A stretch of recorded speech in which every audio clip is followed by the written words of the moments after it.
escuchar esta tarde a don José Carlos Martín de la Hoz en este tema tan sugerente que hemos anunciado, que tiene como esas dos partes: cómo se hace un santo y puedo yo llegar a serlo. La primera parte, evidentemente, tiene un contenido jurídico canónico, pero también, lógicamente, ahí está incluida la vida heroica de cada uno, porque sin esa vida verdaderamente santa no hay proceso que santifique a nadie. Don José Carlos tiene un currículum muy rico académicamente y también con una gran experiencia en estos procesos de beatificación. Es doctor en Historia de la Teología, es miembro de la Academia de Historia Eclesiástica, es profesor del máster de la Causa de los Santos, del Dicasterio de la Causa de los Santos, que se ha iniciado aquí en Madrid, es asesor de la Conferencia Episcopal para estos temas y además es el director de la Oficina de las Causas del Opus Dei en España, que ya son unas cuantas, gracias a Dios. Así que, don José Carlos, le vamos a escuchar con muchísimo interés y esperemos que después las preguntas de los asistentes prolonguen su prolífico e interesante discurso. Da mucha alegría venir aquí. Siempre me acuerdo el día que vine a pedirle a don Juan si era tan amable de aceptar que trajéramos el cuerpo de la beata Guadalupe Ortiz de Landázuri, y como siempre don Juan me hizo las preguntas pertinentes hasta haber entendido bien de qué estábamos hablando, y una vez que ya entendió lo que significaba el terremoto, que significaba traer a Guadalupe aquí, lo aceptó enseguida. Y es bonito considerar que la presencia de Guadalupe, recuerdo cuando vine en el coche funerario y desde Pamplona, que es el viaje más estrambótico que he hecho en mi vida, viajar con dos de la funeraria que iban hablando de sus temas a lo largo del viaje. Y me acuerdo que paramos en una gasolinera a echar gasolina y justo en ese momento paró un coche que venía con 4 sacerdotes valencianos que venían de un congreso en Pamplona, y les dije: si queréis podéis darle un beso a Guadalupe, que la tengo aquí. Se pegaron un susto, pero rápidamente le dieron un beso y se encomendaron a ella. Me acuerdo que cuando llegamos aquí a la Gran Vía de Madrid salí con ella en brazos y ahí me recibió don José Ramón Pérez Arangüena y ya la guardamos arriba en una habitación hasta que llegó el momento ya de la misa solemne que don Juan Antonio Martínez Camino quiso venir a celebrar, y en esa misa pues tuvo lugar la inhumación. Desde entonces Guadalupe está aquí con nosotros. Y es bonito que la propia Guadalupe ha hecho que nos pusiéramos en marcha y el proceso del caballero, que estaba perdido, se ha vuelto a hacer y ahora ya está en su fase romana, y seguro que pronto podremos tener también pues los milagros necesarios para que el caballero pueda ser propuesto a la veneración de todos. Es interesante respecto al tema que hoy nos convoca: ¿qué es un santo? ¿Cómo se hace un santo? La anécdota creo que más gráfica es la anécdota que sucedió hace unos años cuando una monja religiosa carmelita de la Caridad del convento de Joaquina Vedruna del Escorial, ella estaba aquejada de un mal por el cual tenía el cuerpo lleno de tumores, algunos del tamaño de una naranja, y los tenía además colocados en el empeine del pie, debajo de la axila, en lugares donde cualquier roce de la piel o el roce de las sábanas le producía un dolor terrible. Ella tenía ya 80 años, era una mujer vigorosa, con mucha fuerza, muy fiel a su vocación, y un día reunió a todas las religiosas con las que vivía en la comunidad de Joaquina Vedruna del Escorial y les prohibió terminantemente rezar por su curación. El argumento fue: el esposo quiere que la esposa le ame con esos tumores. Por tanto, dejadme amar al esposo con estos dolores y no pidáis mi curación. Las pobres religiosas quedaron consternadas porque veían el dolor intenso de esa religiosa y habían sido privadas de la posible solución, que sería rezar y pedir el milagro. Pero contemporáneamente en Daroca, una ciudad de Teruel que existe tanto en la ciudad como la provincia, en una peluquería, porque también en Daroca hay peluquería, estaba una sobrina de la monja Bullón, había ido a la peluquería, le dieron una revista gráfica y mientras le estaban haciendo los necesarios arreglos, ella estaba leyendo su revista y de repente encontró un artículo, y ese artículo hablaba de la fábrica de los santos, y en el artículo el periodista ignorante atacaba duramente a la Iglesia y la acusaba de fabricar santos, y en un momento determinado ponía la fotografía de la estampa de José María Escrivá y decía debajo: obsérvese cómo esta estampa diseñada por Dior ha dado la vuelta al mundo. Tengo que reconocer que cuando nos llegó ese recorte de prensa y nos llegó esa fotografía, nos llenamos de un santo orgullo, porque pensar que el diseño que habíamos hecho en la oficina alguien pudiera decir que era de Dior, la verdad es que nos conmovió. La estampa, gracias a Dios, quedó muy bien y efectivamente se difundió por el mundo entero, pero no porque hubiera dinero, ni hubiera un gran marketing, ni hubiera una gran propaganda masiva, sino porque el Espíritu Santo quiso difundir esa fama. Nosotros conservamos en el archivo de las causas de los santos del Opus Dei en España las primeras 150.000 cartas que llegaron pidiendo la apertura de la causa de José María Escrivá. Las cartas venían de los 5 continentes y las conservamos con el sobre y el sello. Y por fuera dice si esa persona era del Opus Dei o no. De tal modo que podemos confirmar físicamente cómo la causa se puso en marcha, porque había un clamor universal y además un clamor que había trascendido el Opus Dei y había llegado a todos los ámbitos de la vida humana. El caso es que esa señora volvió escandalizada del artículo y muy enfadada con los periodistas en general y con aquel periodista en particular.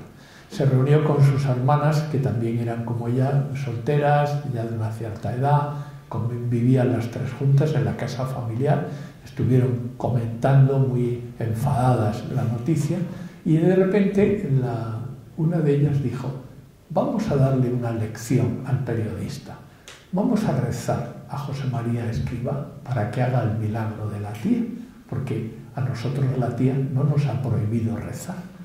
Y se arrodillaron en el suelo, cogieron la estampa, la rezaron: pídase que se le curen los tumores a la tía esta noche. Rezaron el Padre Nuestro, Ave María y Gloria y se fueron a descansar. Y efectivamente, a la mañana siguiente llamaron por teléfono al convento del Escorial. Buenas, buenas, soy la sobrina de la monja Bullón. Hombre, qué alegría, ¿y cómo se encuentran ustedes? Pues muy bien, ¿y qué tal en Daroca? Pues muy buen tiempo y no sé qué y tal. Por cierto, ¿cómo está mi tía? Su tía está como una rosa. Se le han desaparecido todos los tumores esta noche, está encantada.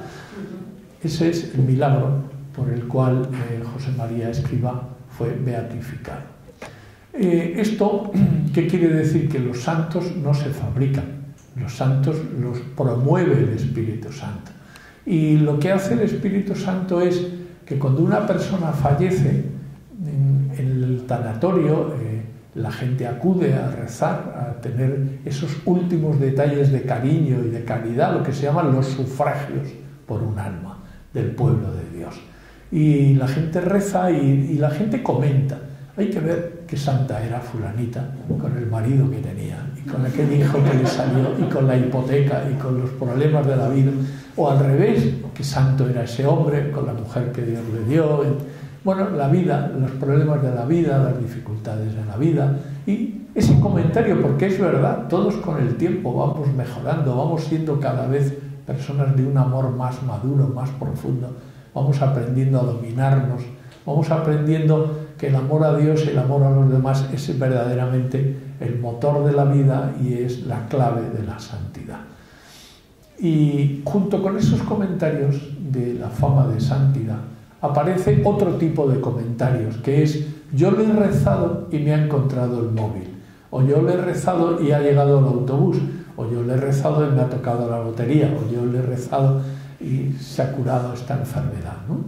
Es decir, esos testimonios de fama y de favores son los que, al cabo de 5 años de la muerte del siervo de Dios, entonces cuando hay esa documentación abundante y además esa documentación ha trascendido el ámbito de la familia, de los amigos, del ambiente donde se ha desarrollado nuestra vida, entonces cuando ha trascendido una parte significativa del pueblo de Dios, entonces es cuando podemos hablar de que hay que abrir un proceso.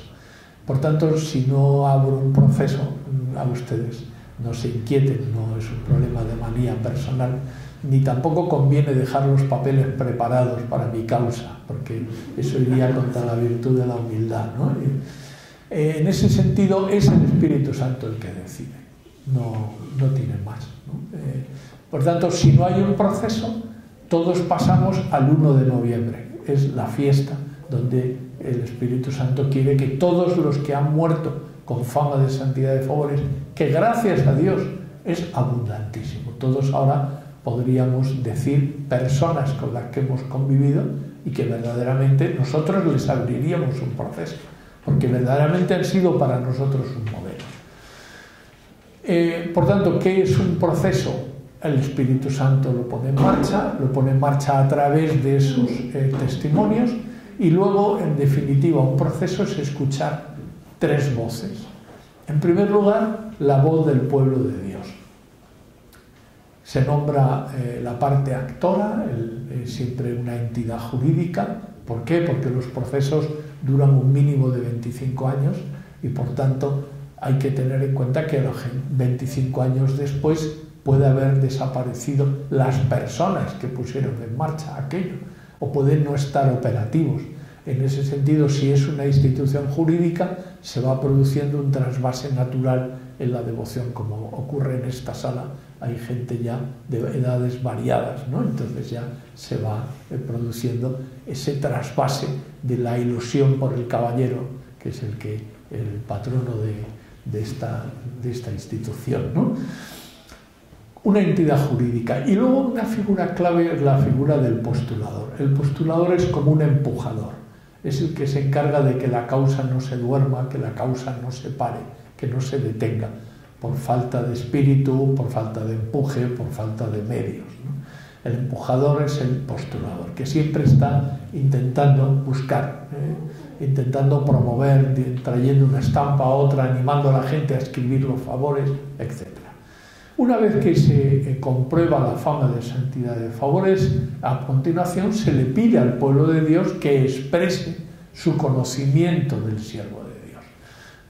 Ahí están los testimonios escritos, los testimonios orales, las cartas, el epistolario, las publicaciones, el proceso testifical, donde ya se buscan personas que han conocido a esa persona en todo el arco de su vida y a lo largo de la vida, de tal modo que se pueda buscar ejemplos y anécdotas.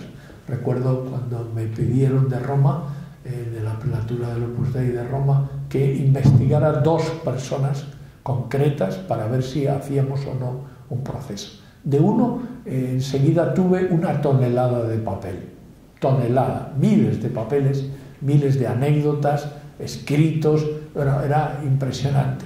Y del otro, simplemente 20 folios, donde venía resumido, porque eran muchos miles de personas las que quisieron hablar, pero todos decían una sola frase: era un santo. ¿Recuerda alguna anécdota? No era un hombre sin anécdotas, porque hay gente que es sin anécdotas y hay gente que es todo anécdotas. En ese sentido, ninguno de los 2 lo pusimos en marcha. ¿Por qué? Porque no había testimonios de favores. Recuerdo que fui a Bilbao, donde había nacido uno de los 2, donde había muerto uno de los 2 y había trabajado. Me reuní con un grupo de personas que habían convivido con él y les dije: bueno, ¿le tenéis devoción a Rafael Escolá? Pues sí, mucha. ¿Y os ha hecho favores? Pues sí. ¿Podríais escribírmelos? Encantados. Y entonces alguna persona que estaba allí, José Luis García Labrado, hombre de una total confianza, una persona segura, de esas que te puedes fiar, le dije, vale, pues te encargas tú de enviarme los papeles. Esto fue el 5 de septiembre del 2014 y todavía no he recibido ningún papel. Yo creo que es una persona santa, pero no tengo papeles, ¿vale? Si no hay papeles, no hay causa, ¿vale? Hoy día la gente no escribe ni un tuit, o sea que es difícil conseguir que la gente escriba, pero cuando ya no tienes nada, quiere decir que el Espíritu Santo quiere que tú seas modelo e intercesor de los tuyos, pero no hace falta hacer un proceso. Una vez que termina el proceso diocesano y se envía al dicasterio de las causas de los santos la documentación, el último proceso que llevé eran 30.000 folios, o sea, 30 cajas de 1.000 folios. Llegamos con una furgoneta al garaje del dicasterio. Debajo de la plaza de San Pedro hay un inmenso garaje. Y entonces llegamos con la furgoneta al dicasterio, llamamos al ascensor, que es muy grande, metimos un carro con las 30 cajas de 1.000 folios, el ascensor nos llevó a la planta 2, donde ahí había una persona que abrió un libro del siglo XVI y con letra de pendolista escribía el nombre de Madrid, la ciudad donde venía, el nombre del postulador, el nombre de la persona que se había hecho el proceso, y entonces abrió una puerta a una habitación 3 veces esta, enorme, con muchas estanterías y muchas cajas. Dijo, en aquella esquina hay un hueco, ponga ahí usted las cajas que yo estoy mal de la espalda. Y entonces, mientras yo acerqué mi carro y iba colocando las cajas, iba pensando, yo creía que era un proceso, el proceso, que no había más procesos que el mío, y ahora me di cuenta de que hay muchos procesos en la Iglesia, de todo tipo. Es maravilloso. El otro día vino de Roma el número 3 del dicasterio, que es un sacerdote de la diócesis de Getafe, gran amigo, Alberto Arroyo, que acaba de ser nombrado promotor de justicia. Antiguamente se llamaba abogado del diablo, pero le hemos cambiado el nombre más elegante, abogado, ¿no? Promotor de justicia. Y acaba de ser nombrado, venía de Roma a darnos una conferencia y yo tuve la suerte de presentarle a todos los delegados episcopales de todas las diócesis de España. Y entonces él nos contó una anécdota muy bonita. Decía que él acababa de llegar al dicasterio, estaba tomando el café de media mañana, que en Italia no se olvida, ¿no? El cafelito. Estaban tomando el café con el prefecto, el secretario, y uno de ellos empezó a decir en voz alta, ha llegado un proceso de España, de una diócesis de España, de un limosnero de la Orden de San Juan de Dios. Ha llegado el proceso. Verdaderamente Dios querrá que ese limosnero se le haga un proceso y sea beatificado. ¿Quién conoce a ese limosnero? Que un hombre que murió con 90 años, que la gente ya ni se acuerda de su nombre, que lo han visto tantas veces pidiendo limosna para los pobres y los enfermos del hospital. ¿Quién se acordará? ¿Verdaderamente Dios lo querrá o será un empeño de algunos devotos? Estaban hablando en esos términos que os parecerán muy humanos, ¿verdad? Pero que a veces los hombres tomando el café se les puede bajar el sentido sobrenatural, ¿no? Y de repente cambiaron de tema y le dice el prefecto, oye, mira, Alberto, han pedido de una diócesis de Brasil que alguien experto pueda ir allí a ayudarles a un proceso un poco complejo que tienen allí. ¿Te importaría hacer un viaje? Dijo, no, yo encantado. Y pues como acababa de llegar tenía poco trabajo. Y entonces se marchó a Brasilia, de Brasilia cogió un avión más pequeño para ir a otra ciudad y cuando llegó a esa ciudad se bajó del avión, salió del aeropuerto, se montó en un taxi y en el salpicadero del taxista había una estampa del limosnero de esa pequeña diócesis de España. Ahí estaba aquel ancianito con cara de simpático. Y claro, se dio cuenta, era el Espíritu Santo el que le estaba diciendo, claro que quiero que esa persona sea modelo e intercesor, de humildad, de entrega a Dios, de entrega a los demás, ¿no? Por eso es muy bonito que efectivamente la voz del pueblo de Dios coincide tantas veces con la voz del Espíritu Santo, en que es verdad. Entonces, por eso, cuando todos esos papeles que han llegado al dicasterio se reúnen en un documento que se llama la Posiche, que es una biografía documentada y un estudio documentado de cómo ha vivido esa persona la fe, la esperanza, la caridad, la prudencia, la justicia, es decir, todas las virtudes y la armonía heroica de las virtudes.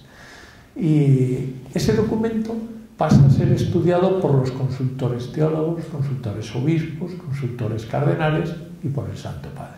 Cuando todos están de acuerdo, el Papa firma lo que se llama el decreto de venerable, es decir, que esa persona deja de celebrarse misas de difuntos, de sufragio por él, para pasar a celebrar misas de acción de gracias, como lo que sucede ahora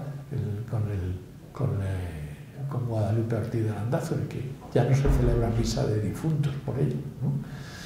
Y el día que den el decreto de venerable del caballero, dejará de celebrarse misas de difuntos para pasar a celebrarse misas de acción de gracias. Es decir, que la voz de la Iglesia es confirmar que esa documentación, tras ser estudiada, muestra que verdaderamente ese hombre vivió las virtudes en grado heroico y debe ser propuesto al pueblo cristiano como modelo e intercesor. Pero todavía no hay culto público, todavía no se le puede dedicar un altar, todavía no se le puede poner una corona, todavía no se le puede celebrar la misa del beato, ¿no?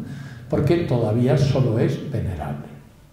Entonces, te falta una voz, la voz del Papa, la voz de Dios, voz del pueblo de Dios, voz de la Iglesia, voz de Dios. La voz de Dios es el milagro. Un milagro se diferencia de una gracia o favor en que puedes demostrarlo. Técnicamente, un favor y una gracia pasan a convertirse en milagro cuando puedes demostrar que ahí ha habido una intervención divina y que ha habido una invocación de esa persona. Por ejemplo, el Papa Juan Pablo II estaba un día hablando con su secretario, don Estanislao, hablando del último viaje que hizo Juan Pablo II a su tierra natal, a Cracovia. La idea del viaje era dedicar una basílica al divino, al amor misericordioso. Ahí en esa basílica estaba enterrada Faustina Kowalska, la beata Faustina Kowalska, que fue la encargada por el Espíritu Santo de promover la devoción a la divina misericordia en el mundo entero. El Papa dijo, el don Estanislao, Santo Padre, ya que va usted a Cracovia, ¿por qué no canoniza a Faustina Kowalska? Y el Papa dijo, pero ya hay el segundo milagro, porque con un primer milagro ya se puede dar culto público restringido en alguna zona del mundo, en algunas diócesis concretas. Con un segundo milagro, la devoción pública puede ser universal. Puede haber iglesias en el mundo entero, de restringido a universal. Dos milagros, uno para beatificar, otro para canonizar. El Papa preguntó, pero ya hay el segundo milagro. Y don Estanislao dijo, no, Santo Padre, pero usted puede dispensar. Y el Papa dijo, no he dispensado hasta ahora, no lo voy a dispensar hoy.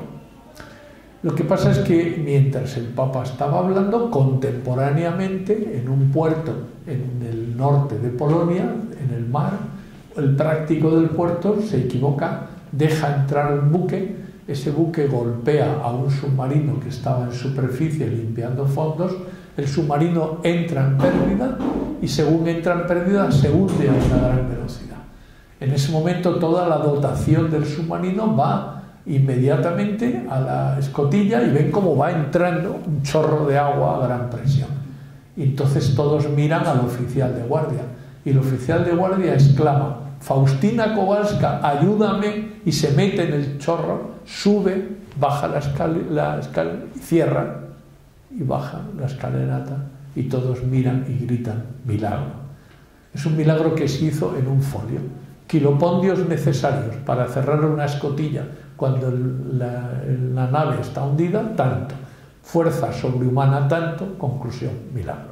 Está claro que se puede demostrar físicamente que haya habido una intervención de Dios. Y luego se puede demostrar la invocación.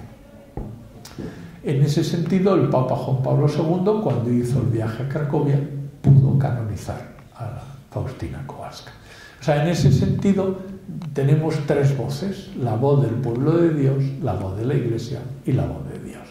Y es muy bonito que cualquiera de ustedes puede ir al dicasterio de las causas de los santos, ir al archivo y preguntar: quiero conocer de primera mano la documentación de este milagro o la documentación, y le dan un expediente y usted puede ver todos los papeles, todos los expedientes.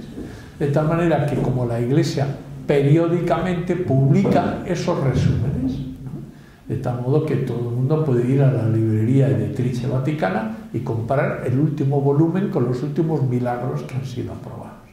Por ejemplo, Juan Pablo II, en su pontificado, pudo beatificar y canonizar más santos que en toda la historia de la Iglesia.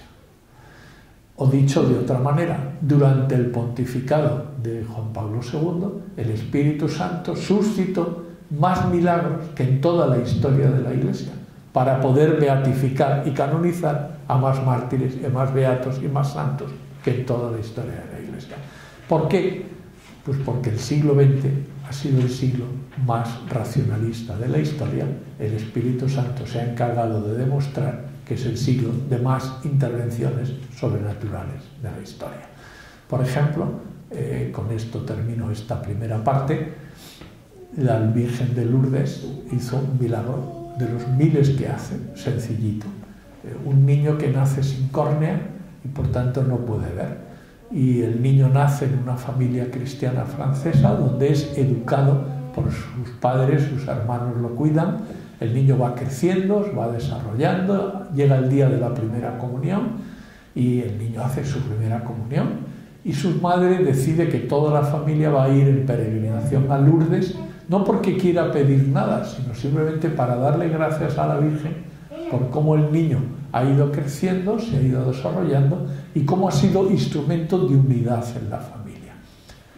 Después del almuerzo, la madre toma al niño, lo coge de la manita y se lo lleva a la gruta, donde como brotar un manantial, y bebiendo de esa agua se han producido en estos años muchísimos milagros. La madre rezó con el niño y en un momento determinado abrió el bolso, sacó un pañuelo, mojó el pañuelo con un poco de ese agua, le pasó el agua por los ojitos, luego se lo secó maternalmente y no pidió nada, y el niño tampoco. Estaban los dos muy a gusto con la Virgen y se marcharon a seguir paseando. Y cuando salieron de la gruta, el niño le dijo a su madre: mamá, no me imaginaba que fueras tan guapa, qué hermosa eres. Y la madre le dijo: pero ¿qué estás diciendo? Y es que el niño ve y le estaba comprobando la belleza de su madre. Cada vez que ese niño lo llevan al oculista y el oculista comprueba que no tiene córnea, dice lo mismo: milagro. O sea, ese niño no debería ver, pero ve. Y estos hechos suceden, y es muy importante que sucedan, porque los hombres necesitamos, para ir adelante, confiar en la gracia de Dios. ¿Yo puedo ser santo? Evidentemente que no. Es imposible que ninguno de los presentes seamos santos. ¿Por qué? Porque con nuestras solas fuerzas, con nuestro esfuerzo, ni con 300 años lograríamos avanzar un milímetro. Ahora bien, con la gracia de Dios, con la llamada de Dios, con los sacramentos, con la ayuda diaria del Espíritu Santo, con la intercesión maternal de la Virgen, con la ayuda de los santos, que son modelos e intercesores, entonces sí, entonces se puede producir diariamente el milagro de nuestra santidad. Porque lo bonito de la santidad es que se va haciendo día a día. La santidad, que es amar e imitar a Jesucristo. Y en el amor y en la imitación de Jesucristo, lo que hace falta es todos los días volver a levantarse. Es decir, ¿qué es la santidad? Tomar y retomar el hilo de la conversación con Jesucristo, el hilo de la complicidad con Jesucristo. En la medida en que vamos haciendo las cosas por Él, por amor a Dios, en la medida en que caemos en la cuenta de que nuestro fin es dar gloria a Dios, y el dar gloria a Dios es hacer las cosas por amor. Cuando hacemos las cosas por amor, estamos haciéndolas muy bien, estamos madurando como personas, nos estamos desarrollando. ¿Cuál es el camino para ser siempre hombres de personas rectas, personas de rectitud de intención, personas confiadas en Dios? Pues es muy fácil, hacer las cosas con Dios. Para poder hacer las cosas por Dios, hay que hacerlas con Dios. Quien confía en Dios, quien se apoya en Dios, ¿no? Hoy le decía a don Juan Moya en un correo que le he mandado que le agradecía la confianza, ¿no? Porque verdaderamente que uno le inviten a venir al Caballero de Gracia es una prueba de confianza, ¿no?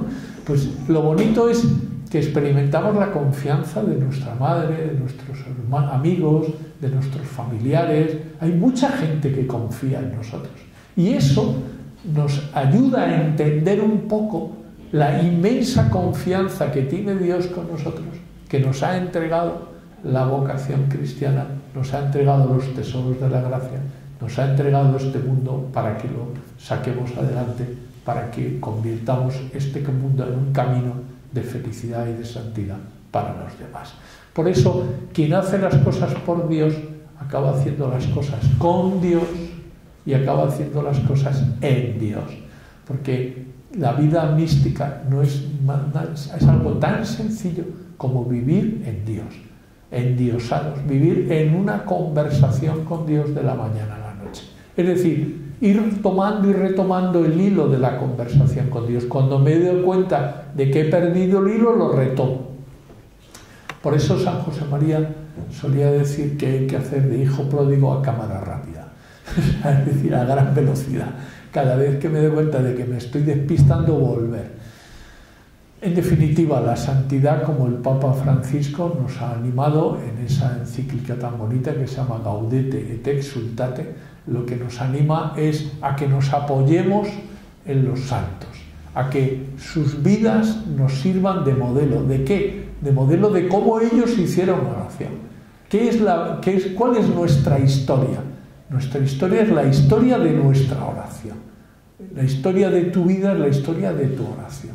Y las épocas más fecundas, más fructíferas, más alegres, más felices de nuestra vida es cuando nuestra oración ha sido personal, íntima, confiada. Las épocas más tristes de nuestra vida son las épocas en las que nuestra oración ha sido más superficial. El momento más duro de la historia de la Iglesia es el momento de la Ilustración francesa, cuando ves que Diderot, Voltaire, Hume, todos aquellos hombres y mujeres inteligentísimos empezaron a desconfiar. Porque la diferencia entre un deísta y un agnóstico es la desconfianza.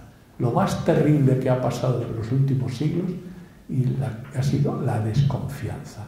Precisamente el demonio lo ha utilizado todas esas terribles persecuciones que hemos sido sometidos en la Iglesia. ¿Para qué? Para buscar la desconfianza. Y al final no ha conseguido nada, porque lo que ha conseguido es que los cristianos hayamos pedido perdón por los errores que hemos podido cometer en estos años y aquí estamos dispuestos a seguir enamorándonos de Jesucristo, amando a los demás, para poder de nuevo ser personas de la confianza de los hombres. Muchas gracias.